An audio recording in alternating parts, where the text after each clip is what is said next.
राहाता तालुक्यामधील अस्तगाव येथे 22 एप्रिल रोजी शनिवारी रात्री 3 ते 4च्या सुमारास दरोडेखोरांनी नळे, देसाई आणि खिलारी वस्तीवर दरोडा टाकत एका महिलेस ठार करून 6 जणांना गंभीर मारहाण केली होती। यामध्ये देवबाई खिलारी या 55 वर्षीय महिलेचा मृत्यू झाला होता आणि त्यानंतर आरोपींना अटक करण्याच्या मागणीसाठी समस्त ग्रामस्थांनी आक्रमक पवित्रा घेत 2 दिवस गाव बंद ठेवत नगर मनमाड महामार्गावर रास्ता रोको करत पोलीस निरीक्षक देविदास पवार यांना आरोपींना अटक करण्याच्या मागणीचं निवेदन दिलं होतं।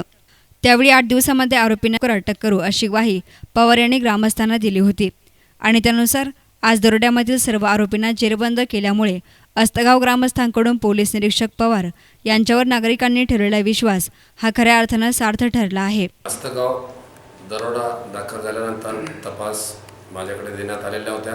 तपासात मला आमचे वरिष्ठ आदरणीय एसपी डॉक्टर त्रिपाठी साहेब, ॲडिशनल एसपी साहेब संजय जाधव साहेब आणि आमचे डिव्हिजनचे सागर पाटील साहेब यांनी आम्हाला तपासात चांगलं मार्गदर्शन केल्यामुळे आणि वेळोवेळी आमच्या पाठीशी उभे राहिल्यामुळे आम्ही हे गुप्त माहिती काढून त्यांच्या मार्गदर्शनाप्रमाणे काम केल्यामुळे आम्हाला हा दरोडा ओपन करण्यामध्ये आम्ही यशस्वी झालेलो आहे। 4 दिवस सदर परिसरामध्ये या NCB साहेबासोबत व कर्मचाऱ्यासोबत राहून हे काम यशस्वीरित्या पार पाडण्यासाठी मोलाचं मार्गदर्शन वरिष्ठांचं असल्यामुळेच आम्ही सक्सेस होऊ शकलेलो आहे। आम्ही आता आरोपींना अटक केलेली आहे। आरोपीला शिक्षा कशी होईल या पद्धतीने आम्ही तपास करणार आहोत। त्या दरोड्यामध्ये जो मुद्देमाल गेला तो सापडला का? त्याच्यात दरोड्यामधील मुद्देमाल 100% मिळणार आहे। काही आरोपी अजून मेन जे मुद्देमालाची विल्हेवाट लावणारे आहेत ते आरोपी अजून फरार आहेत। ते अटक करून पूर्ण मुद्देमाल हस्तगत करण्यात येईल। अस्तगाव दरोडा प्रकरणातील 2 आरोपींना कोपरगाव तालुक्यातील हिंगणीमध्ये जेरबंद केल्यानंतर दुसऱ्या दिवशी अन्य 5 दरोडेखोरांना पकडण्यात गुन्हे अन्वेषण शाखेचे पोलीस पथक आणि स्थानिक पोलिसांच्या पथकास यश आलं आहे। या सर्व आरोपींना कोपरगाव, येवला या दोन्ही तालुक्यांच्या शिवेवर नाट्यमयरित्या अटक करण्यात आली। यामध्ये राजू उर्फ शेंबड्या तुकाराम शिंगाडे राहणार शिवली तालुका जालना, अजय शिवाजी पवार उर्फ अजय शंकुंतल्या भोसले राहणार शिवली तालुका जालना, तिळवणी तालुका कोपरगाव, योगेश बिरल्या भोसले, दीपक बिरजा भोसले आणि किशोर बिरजा भोसले हे दोघेजण राहणार पॉइंट सिंदखेड राजा जिल्हा बुलढाणा यांचा समावेश आहे। तर या संपूर्ण कारवाईविषयी शिर्डीचे पोलीस उपविभागीय अधिकारी सागर पाटील यांनी सविस्तर माहिती दिली। नळी वस्ती अस्तगाव शिवारामध्ये दिनांक 23/4/2017 रोजी पहाटे काही अज्ञात चोरांनी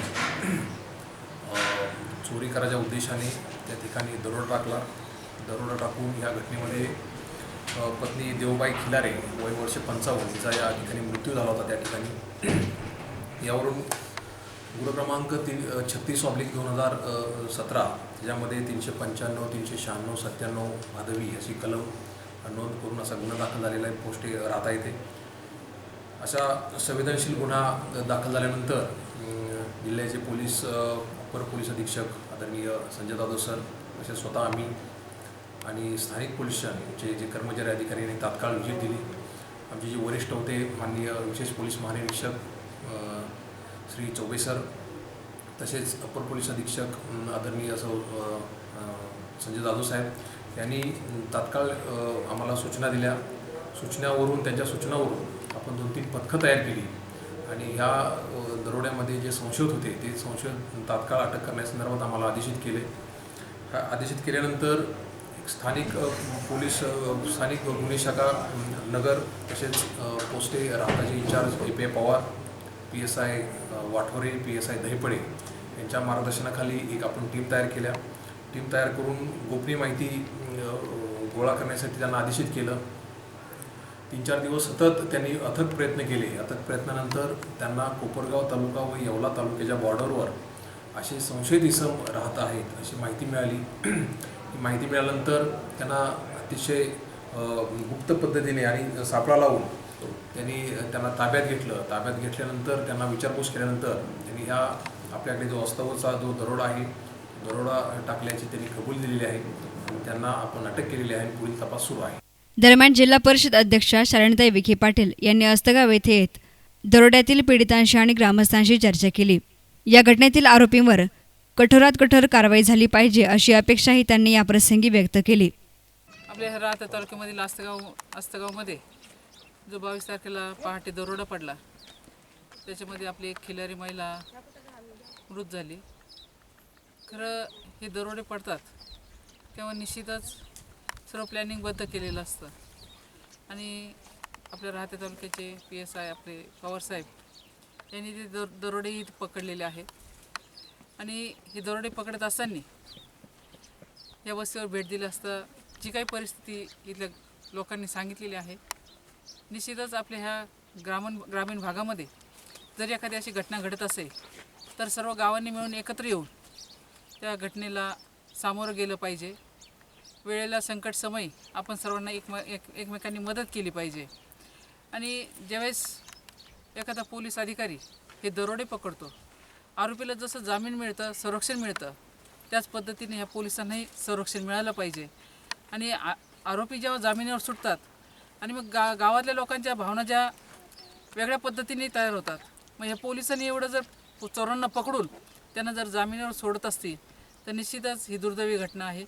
त्यांनासुद्धा अशी पनिशमेंट मिळाली पाहिजे, कारण ती बाई जीवाशी गेली आणि तिच्या घरातले जे नातलग आहेत, त्यांच्या मुली असतील, मुलं असतील, यांना जे दुःख झालेलं आहे, निश्चितच परमेश्वर यांना दुःख सहन करण्याची ताकद तर परमेश्वर देणारच आहे. परंतु अशा घटना घडू नये म्हणून हे दरोडेखोर आहेत, यांना जामीन न मिळता त्यांनासुद्धा असं प्रायश्चित्त मिळालं पाहिजे की त्यांना परत त्याची इच्छा नाही झाली पाहिजे की आपण पुढं दरोडे पाडले पाहिजे. आणि गावकऱ्यांना एवढं एकच मागणं आहे की ज्यांच्याकडे रिव्हॉल्वर असतील, बाकीची बंदुका असतील, त्यांनी इलेक्शनच्या पिरियडमध्ये जमा केलेलं असेल, आपण कलेक्टर साहेबांना SP ना सांगून हे असे ग्रामीण भागामध्ये जे दरोडे पडतात हे रिव्हॉल्वर त्यांना मिळाले पाहिजे. आणि प्रत्येक ठिकाणी तरुण युवकांनी एकत्र येऊन रात्रीचे जे पहारे असतात, हे पहारे शेवटी पोलीसही माणूसच आहे, परंतु आपल्या गावकऱ्यांनी 10-10, 15-15 जणांच्या ड्युट्या करून तरुण मुलांच्या ते असं जागता पहारा आपल्या ह्या गावामध्ये ठेवला पाहिजे. ह्या दृष्टीने आपल्या गावालाही मदत होणार आहे आणि संकटकाळी जेव्हा वेळ येईल तेव्हा सर्वांनी एकमेकांना सहकार्य करावे अशी माझी विनंती आहे. न्यूज रिपोर्टर किरण वाबळे, एस नानमडिया, राहता.